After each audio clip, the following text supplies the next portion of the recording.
ನಮಸ್ಕಾರ ಎಲ್ಲರಿಗೂ. ಅಲ್ಲಮಪ್ರಭು ದೇವರು ಅನುಭವ ಮಂಟಪದ ಮೇರು ಶಿಖರ ಡಾಕ್ಟರ್ ಗುರುಬಸವ ಮಹಾಸ್ವಾಮಿಗಳು ಹೇಳಿದ್ದಾರೆ. ತಾಲೂಕಿನ ಕಮ್ಮತ್ತಹಳ್ಳಿ ಗ್ರಾಮದ ವಿರಕ್ತ ಮಠದಲ್ಲಿ ಅಲ್ಲಮಪ್ರಭು ದೇವರ 55ನೇ ಜಯಂತಿಯನ್ನು ದಿನಾಂಕ 30/3/2025 ಭಾನುವಾರ ಸಂಜೆ ಕಾರ್ಯಕ್ರಮ ಹಮ್ಮಿಕೊಳ್ಳಲಾಗಿತ್ತು.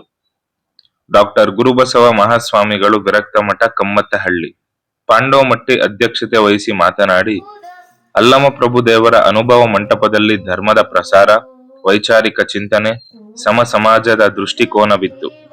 ಬಸವಣ್ಣನವರು ಅನುಭವ ಮಂಟಪವನ್ನು ಸೃಷ್ಟಿ ಮಾಡಿದವರು. ಶೂನ್ಯ ಪೀಠದ ಅಧ್ಯಕ್ಷರಾಗಿ ಅಲ್ಲಮಪ್ರಭುಗಳ ಜ್ಞಾನ ಹಾಗೂ ಬೆಳಗಿನ ಬಗ್ಗೆ ವಿಚಾರವಂತರಾಗಿದ್ದರು. ಹಲವಾರು ವಚನಗಳನ್ನು ನೀಡಿದ್ದಾರೆ. ಅದಕ್ಕೆ ಅವರಿಗೆ ಅನುಭವ ಮಂಟಪದ ಮೇರು ಶಿಖರ ಎಂದು ಕರೆಯುತ್ತಾರೆ.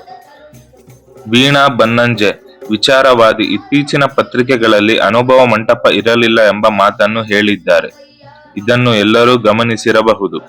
12ನೇ ಶತಮಾನದಿಂದ ಇಲ್ಲಿಯ ತನಕ ಎಲ್ಲರೂ ಅನುಭವ ಮಂಟಪವನ್ನು ಒಪ್ಪಿಕೊಂಡಿದ್ದಾರೆ. ವೀಣಾ ಬನ್ನಂಜೆಯವರು ಪ್ರತಿಪಾದಿಸಿರುವುದನ್ನು ತೀವ್ರ ಹಾಗೂ ಉಗ್ರವಾಗಿ ಖಂಡಿಸುತ್ತೇನೆ ಎಂದು ಹೇಳಿದರು. ಈ ಸಂದರ್ಭದಲ್ಲಿ ಡಿ. ಶಬ್ರೀನ್ ಮೊಹಮ್ಮದ್ ಅಲಿ ಬಸವ ತತ್ವ ಚಿಂತಕರು ಮಾತನಾಡಿ, 12ನೇ ಶತಮಾನದ ಅನುಭವ ಮಂಟಪದಲ್ಲಿ ಶರಣರು ಹಾಗೂ ಬಸವ ತತ್ವಗಳು ಮಾನವರ ಹಿತಕ್ಕಾಗಿವೆ. ನಮ್ಮಲ್ಲಿರುವ ಎಲ್ಲ ಮೌಢ್ಯತೆಗಳನ್ನು ತೊರೆದರೆ ನಮ್ಮ ಮನಸ್ಸು ಶುದ್ಧವಾಗುತ್ತದೆ ಎಂದು ಹೇಳಿದರು. ಎಚ್. ವಿ. ಸೃಜನ್ ನೈಸರ್ಗಿಕ ಕೃಷಿ ತಜ್ಞರು ಮಾತನಾಡಿ, ರೈತರು ಅನ್ನದ ಜೊತೆಗೆ ಉಸಿರು ನೀಡುತ್ತಾರೆ. ರೈತರು ಬೆಳೆದ ಬೆಳೆಗಳಿಗೆ ಬೆಂಬಲ ಬೆಲೆ ಸಿಗುತ್ತಿಲ್ಲ. ರೈತರು ಹೀನಾಯ ಸ್ಥಿತಿ ಅನುಭವಿಸುತ್ತಿದ್ದಾರೆ. ಕೂಡಲೇ ಸರ್ಕಾರಗಳು ರೈತರ ಬಗ್ಗೆ ಹೆಚ್ಚಿನ ಕಾಳಜಿ ವಹಿಸಲಿ ಎಂದು ಹೇಳಿದರು. ಜಗದ್ಗುರು ಸೋಮಶಂಕರ ಮಹಾಸ್ವಾಮಿಗಳು ಉತ್ತಂಗಿ ನೇತೃತ್ವ ವಹಿಸಿ ಮಾತನಾಡಿ, ಬಸವಣ್ಣನವರ ತತ್ವ ಸಿದ್ಧಾಂತಗಳನ್ನು, ಲಿಂಗೈಕ್ಯ ಚನ್ನಬಸವ ಶಿವಯೋಗಿಗಳವರ ತತ್ವ ಸಿದ್ಧಾಂತಗಳನ್ನು ಡಾಕ್ಟರ್ ಗುರುಬಸವ ಮಹಾಸ್ವಾಮಿಗಳು ವಚನ ಸಾಹಿತ್ಯದ ಜೊತೆಗೆ ಪ್ರಚಾರ ಮಾಡುತ್ತಿದ್ದಾರೆ. ಇವರ ಸಿದ್ಧಾಂತವನ್ನು ಸಹ ಒಪ್ಪಿಕೊಂಡಿದ್ದೇನೆ ಎಂದು ಹೇಳಿದರು. ಇದೇ ಸಂದರ್ಭದಲ್ಲಿ ಬಂದಂತಹ ಭಕ್ತಾದಿಗಳಿಗೆ ಮಠದಲ್ಲಿ ಪ್ರಸಾದದ ವ್ಯವಸ್ಥೆ ಮಾಡಲಾಗಿತ್ತು. ಈ ಸಂದರ್ಭದಲ್ಲಿ ತಿಪ್ಪೇರುದ್ರ ಮಹಾಸ್ವಾಮಿಗಳು ಹೊಳಲ್ಕೆರೆ, ಸಿದ್ಧಲಿಂಗ ಮಹಾಸ್ವಾಮಿಗಳು ಚಿತ್ರದುರ್ಗ, ಪೂರ್ಣಾನಂದ ಮಹಾಸ್ವಾಮಿಗಳು ಕಲ್ಕೆರೆ, ಬೇವಿನಹಳ್ಳಿ ಕೆಂಚನಗೌಡ, ಬಸವ ಭಜನಾ ಸಂಘ, ಗೆಳೆಯರ ಬಳಗದವರು, ಗಂಗಾವತಿಯ ಕಲಾ ತಂಡ ಹಾಗೂ ಭಕ್ತಾದಿಗಳು ಹಾಜರಿದ್ದರು. ವರದಿ ಮಹೇಶ್, ಹಿರಿಯ ಪತ್ರಕರ್ತರು, ನಿರೂಪಣೆ ನಾಗಸುಮಂಟಿಡಿ. ನಮಸ್ಕಾರ. ಇದು ನಿಮ್ಮ GBH 63 ಅಪ್ಡೇಟ್ಸ್ ಯೂಟ್ಯೂಬ್ ಚಾನಲ್. ದಯಮಾಡಿ ಮರೆಯದೆ ನಮ್ಮ ಚಾನಲ್ ಅನ್ನು ಲೈಕ್ ಮಾಡಿ, ಶೇರ್ ಮಾಡಿ, ಕಮೆಂಟ್ ಮಾಡಿ ಹಾಗೂ ಸಬ್ಸ್ಕ್ರೈಬ್ ಮಾಡುವ ಮೂಲಕ ಪ್ರೋತ್ಸಾಹಿಸಿ. ಧನ್ಯವಾದಗಳು.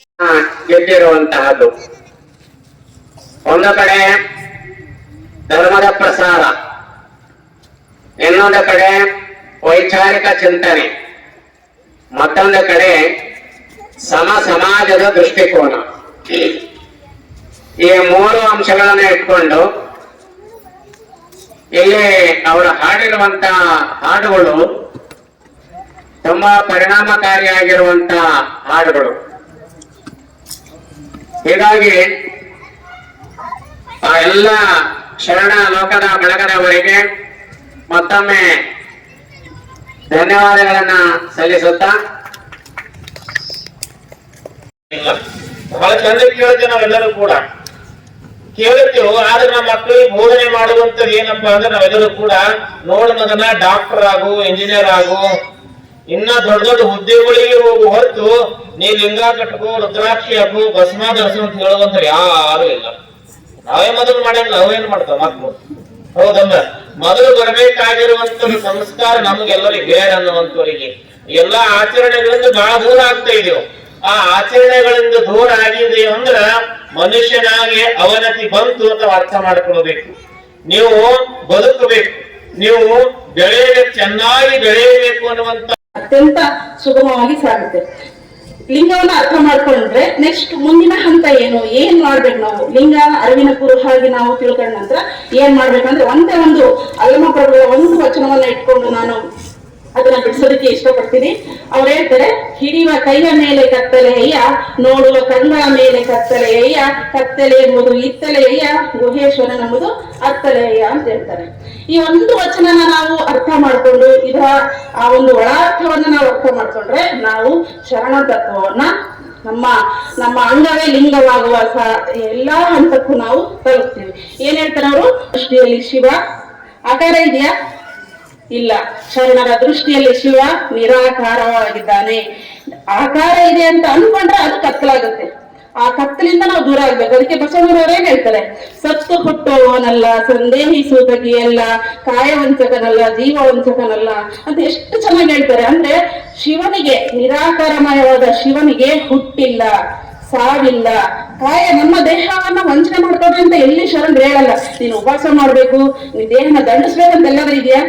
ಕಾಯಕ ಮಾಡ್ಬೇಕಂತ ಹೇಳ್ತಾರೆ ವಿನಃ ದೇಹ ದಂಡನೆ ಬಗ್ಗೆ ಎಲ್ಲೂ ಶರಣರು ಅದನ್ನ ಪ್ರಸ್ತಾಪ ಮಾಡಿಲ್ಲ. ಜೀವ ವಂಚಕನಲ್ಲ, ಯಾವ್ದಾದ್ರು ಬಲಿ ಕೊಡ್ರಿ ಅಂತ ಎಲ್ಲಾದ್ರೂ ಹೇಳಿದಾರ ಶರಣರು? ಇಲ್ಲ. ಅಂದ್ರೆ ನೋಡಿ, ಎಷ್ಟು ತತ್ವವನ್ನ, ಒಂದು ಬದುಕಿನ ಸತ್ಯವನ್ನ ಶರಣರು ಪ್ರತಿ ಹಂತದಲ್ಲೂ ಸಾರ್ತಾ ಬರ್ತಾರೆ. ಆದ್ರೆ ಅದೆಲ್ಲ ದೇವರು ಅನ್ನೋದಾದ್ರೆ, ನಾವು ಏನ್ ದೇವರಲ್ಲದನ್ನ ದೇವರು ಅಂತ ಹೋದಾಗ ನಮಗೆ ನಿಜವಾದ ದೇವರು ಕಣ್ಮರೆ ಆಗ್ತಾರೆ. ಇದನ್ನ ನಾವು ಅರ್ಥ ಮಾಡ್ಕೊಳ್ಬೇಕು. ದೇವ್ರು ಅಂದ್ರೆ ಏನನ್ನೋದನ್ನ ಬಹಳ ಚೆನ್ನಾಗಿ ಅರ್ಥ ಮಾಡ್ಕೊಳ್ಬೇಕು. ಅದಂತೂ ಇನ್ನು ಬಾಲಸಂಗೇನವರಂತೂ ಒಂದು ವಚನ ಹೇಳಿದೆ, ಪ್ರಾಣ ಎದ್ದು ಕೊಡ್ತಾರೆ. ಪ್ರಾಣ ಅಂದ್ರೆ ಉಸಿರು. ಉಸಿರಲ್ಲಿ ಉತ್ಪತ್ತಿ ಆಗುತ್ತೆ, ಹಸಿರಿನಿಂದ ಉತ್ಪತ್ತಿ ಆಗುತ್ತೆ ಉಸಿರು. ಆ ಉಸಿರು ನಮ್ಮ ಎಲ್ಲಾ ಬೆಳೆಗಳು ಉಸಿರು ಬಿಡ್ತವೆ, ಆಕ್ಸಿಜನ್ ಬಿಡ್ತವೆ. ಆಕ್ಸಿಜನ್ ಎಲ್ಲಿ ಹೋಗುತ್ತೆ? ಸಮೂಹಕ್ಕೆ ಹೋಗುತ್ತೆ. ಅದಕ್ಕೆ ನಾವು ಯಾರ ರೈತರು ರಾಯಲ್ಟಿಯನ್ನು ಕೇಳಿಲ್ಲ ನಾವು. ಆದ್ರೆ ನಾವು ಬೆಳೆದ ಬೆಳೆಗೆ ಒಂದು ಕಾಯಕ ಗೌರವ ಬೆಲೆ, ಕಾಯಕಕ್ಕೆ ಒಂದು ಗೌರವ ತರ್ತಕ್ಕಂಥ ಬೆಲೆ ಬಂದಿದೆಯೇ? ಬೆಲೆ ಬಂದಿದೆಯೇ ಅಂತಂದ್ರೆ ಇವತ್ತಿಗೂ ಸಾಧ್ಯನೇ ಆಗಿಲ್ಲ.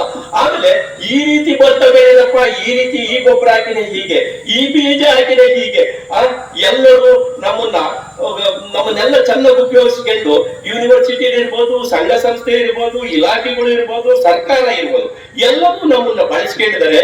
ಅವರೆಲ್ಲ ನಮ್ಮನ್ನೇನೋ ಉದ್ಧಾರ ಮಾಡ್ತಾರಂತ ನಾವು ಅಂದ್ಕೊಂಡಿದೀವಿ. ಅವರೆಲ್ಲರೂ ನಮ್ಮನ್ನ ಏನ್ ಮಾಡಿದ್ರಪ್ಪ ಅಂದ್ಕೊಂಡ್ರೆ ನಾವು ಬಹಳ ಹೀನಾಯ ಸ್ಥಿತಿ ಅನುಭವಿಸ್ತಾ ಇದೀವಿ. ನಮ್ಮ ಮಕ್ಕಳನ್ನ ನಾವೇ ಪೇಟಿಗೆ ಅಟ್ತಾ ಇದೀವಿ. ಒಬ್ರು ITI ಮಾಡಿದ್ರೆ ನಮ್ಮ ಊರಿಂದ ಒಬ್ಬ ಹುಡುಗ ಬಿಟ್ಟ ಅಂತ. ITI ಮಾಡಿದ್ರು ಅಂದ್ರೆ ನಾವೇ ನಮ್ಮ ಮಕ್ಕಳನ್ನ ಈ ಕೃಷಿ ಬೇಡ ಅಂತ ಹೊರಗೆ ಕಳಿಸ್ತಾ ಇದ್ದೀವಿ. ಇದರಿಂದ ನಮಗೆ ವಿಮುಕ್ತಿ ಇಲ್ಲವೇ? ಅನ್ನ ಮತ್ತು ಪ್ರಾಣ ಕೊಡ್ತಕ್ಕಂಥವನಿಗೆ ಕಾಯಕ ಗೌರವ ಬೆಲೆ ಬೇಕಾಗಿಲ್ವೇ? ನಾವು ಖುಷಿಯಿಂದ ನಾನು ಕೃಷಿ ಮಾಡ್ತೀನಿ ಅಂತ ಹೆಮ್ಮೆಯಿಂದ ಹೇಳ್ತಕ್ಕಂಥ ಒಂದು ಶಕ್ತಿ ಬೇಡವೇ?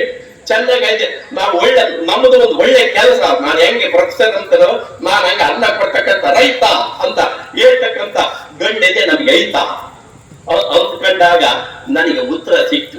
ಯಾಕೆ ಅಂತಂದ್ರೆ ಇವೆಲ್ಲ ಬಾಡಿಗಳು ನೋಡಿದ್ದೆ, ನನಗೊಂಚೂರು ಅರಿವು ಅರಳಿತು. ಅವಾಗ ನಾನೊಂದು ಪ್ರವಾಸ ಮಾಡಿದೆ. ಅದು ಹೆಂಗಪ್ಪ, ಒಂಟಿ ಅಲ್ಲ, ಗಂಡ ಹೆಂಡತಿ ಇದ್ದರೆ ಮಾತ್ರ ನನ್ನ ಜೊತೆ ಬಂದೆ, ಒಂಟಿ ಬರಲಿಲ್ಲ. ಯಾಕಂದ್ರೆ ಜೋಡಿ ಜೀವಿಗಳ ಕೃಷಿ ಯಾತ್ರೆ ಅಂತ ಇಟ್ಟೆ ಹೆಸರು. ಅಲ್ಲಿ ಪ್ರವಾಸ ಅಂತ ಇಡ್ಲಿಲ್ಲ ನಾನು. ಯಾಕಂದ್ರೆ ಕೃಷಿಕರಿಗೆ ಕೃಷಿ ಕ್ಷೇತ್ರಗಳೇ ದೇವಸ್ಥಾನಗಳು. ಅನುಭವದ ಪಾಠ ಬರ್ಬೇಕಂದ್ರೆ ಆ ಕೃಷಿಕನ ಜೊತೆಗೆ ನಾವು ಹೋಗಬೇಕು.